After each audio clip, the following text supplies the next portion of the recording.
بعض علاقوں کے متعلق سنا گیا ہے کہ بچہ پیدا ہونے کے بعد کنیز اور خاندان کی کچھ عورتیں غلہ شکر وغیرہ جمع کر کے دائی کو دیتی ہیں.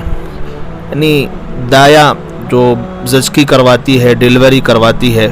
پہلے زمانوں میں گھروں پر ڈیلیوریاں ہوتی تو دائیا آتی اور زچگی کرواتی اور صحیح کام وہی کرتی تھی، باقی عورتیں سب مدد کیا کرتی تھی.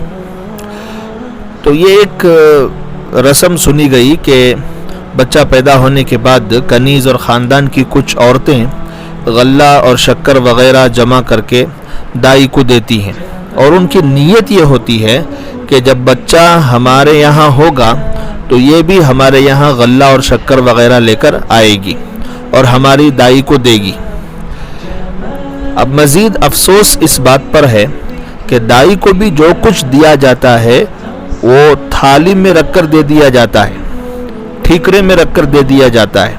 یاد رہے یہ بات کہ اس پابندی کے ساتھ عورتوں کا غلہ وغیرہ لے کر جمع ہونا کسی بھی تقریب اور خوشی کے موقع پر جائز نہیں ہے، کیونکہ یہ فعل اور یہ کام بے اصل اور غیر ضروری ہے.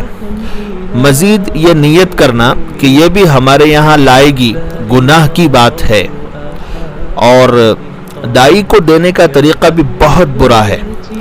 ہاتھ جیسی اللہ کی نعمت چھوڑ کر ڈلیاں یا ٹھیکرے میں اور جو ہے تھالی وغیرہ میں رکھ کر دینا، یہ کہاں کا طریقہ ہے؟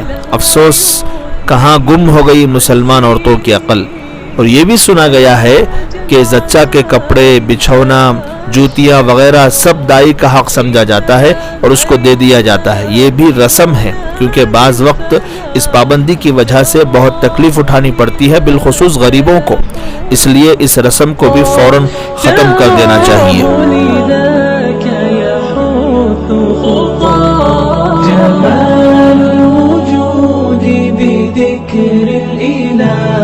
وتصفو الحياة بنور هدى